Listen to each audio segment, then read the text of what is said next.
What's up, folks? This is Acid Root. So I'm going to review Hopsin's second album, Raw. This is the last project from Hopsin besides Emerge that I haven't reviewed. I've even reviewed his collaboration mixtape with Swizz called Haywire. So, yeah, there's a lot of good stuff about this project, and I'm proud. Hopsin considers this project to be like his debut just because he really did not like the process of the Gazing at the Moonlight album. And a lot of that had to do with the label that he was on, which was Eazy-E's Ruthless Records label. So he had problems. He disses them a number of times on this project, particularly Tamika Wright, Eazy-E's widow, and that happens to kind of be the situation there. So this is a stellar Hopsin project. If you remember my old reviews, I've complained about Hopsin a number of times. I appreciate what he does, and I like that he's a very good horrorcore rapper, and I think nowadays that he has pretty stellar singles compared to a lot of folks that I know these days, but it just felt like projects like Pound Syndrome and Knock Madness kind of had filler on there, and with him not being very much, he just didn't know how to get crunk well enough and that sort of stuff. So those were some of the notches against him back in the day. But this project really feels like a classic horrorcore album. I feel like it's probably up there with some stuff that Tech N9ne's done. It's pretty close to Eminem's Relapse. It's up there with like Brother Lynch Hung's Kothanga Strangler, or not that one, but the classic that he dropped back in 1994, and some of Esham's stuff, and Twisted and some of those cats. So yeah, this is extremely good, and I really appreciate the production on this project. Hopsin did the whole thing himself, so that's another uh, good thing there, and it just had good promotion and a bunch of things. So we'll get to the singles now.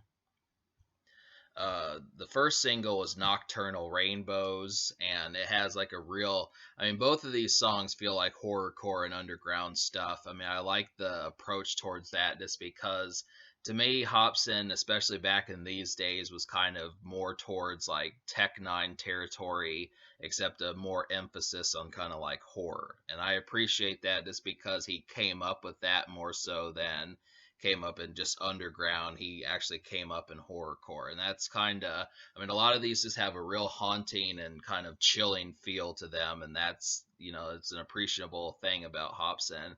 So that's the truth about Nocturnal Rainbows. And then the second single, Sag My Pants, had a bunch of disses on there. He had problems with Lupe Fiasco, Soulja Boy, Lil Wayne. Yeah, I appreciated that song. I typically do, like I was saying before, I typically like Hopsin's singles, and this is a good one. I don't think it's as good as like his singles off of Knock Madness, but it's still pretty stellar for what considering that this was like his basic full blown debut. And that just kind of happens to be the thing. Just kind of talking about how Ruthless Records, apparently with the Gazing at the Moonlight, that sold less than 50 copies.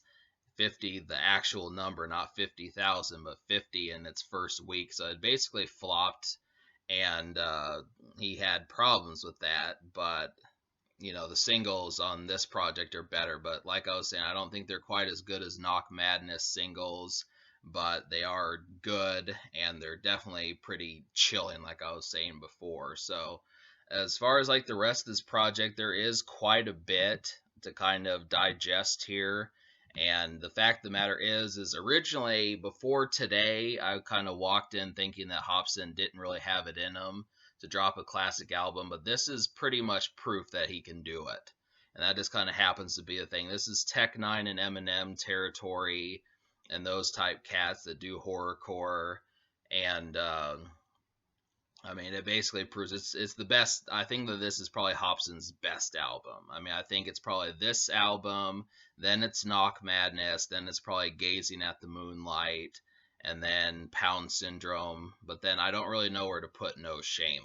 I reviewed that last year, but I kind of forgot about it. But at least the first four projects that he put out, this is the best one. So that kind of happens to be like the thing. And yeah, there's just a lot of good stuff to talk about. Swizz is on here 3 times. He's basically like an associate of Hopsin's. He was on Funk Volume, and he really helps him out. I mean, every song that he's on is a good song on there, and I'm glad that they had chemistry and just did that sort of stuff.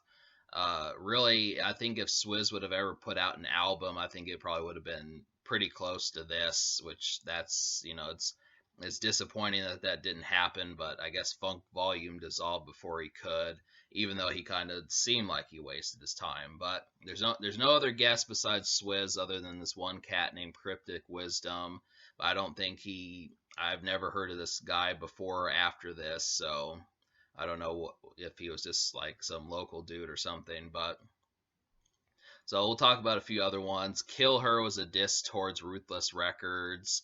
Blood Energy Potion's a real thumping song. I like that one. He's pretty good at doing up-tempo songs. I mean, he can get personal, Hopsin, and he has a lot of personality to kind of show forth. And none of the weaknesses that he had on later releases really show up on this project. I really felt like he didn't. One thing I have to say is to why this isn't going to get a perfect score is the 4 songs I didn't like. He really couldn't find like a song for the ladies on here. He tried a couple times, but they just kind of came off as bitter. So I'm Not Introducing You and then Baby's Daddy were both the songs kind of dealing with females, but they weren't. They kind of were, flaccid. And I'm just trying to think of.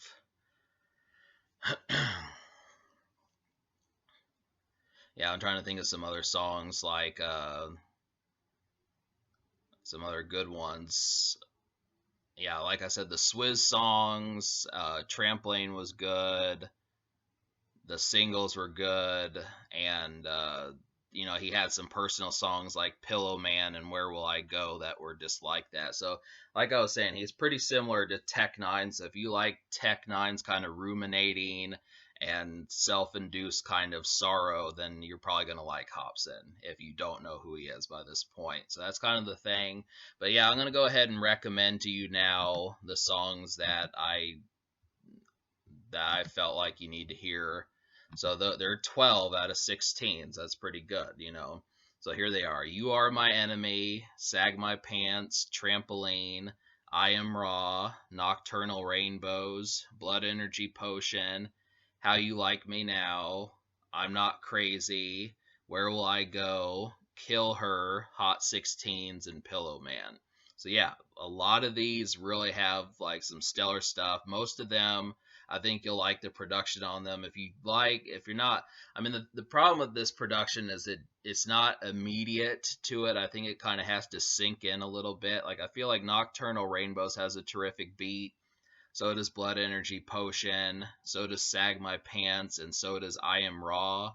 But you kind of have to be at least somewhat familiar with like underground and lesser known music to kind of appreciate some of the production on here, because he doesn't, minus like the song I Can't Decide, there's not really too much like auto tune and kind of radio related kind of hooks sort of stuff.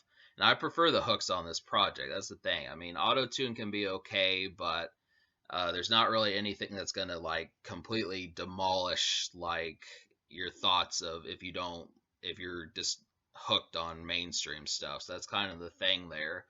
But yeah, so that's how that goes. I'm gonna give this album a 9 out of 10 because if it had just been one more song that I had liked, I would give this project a 10.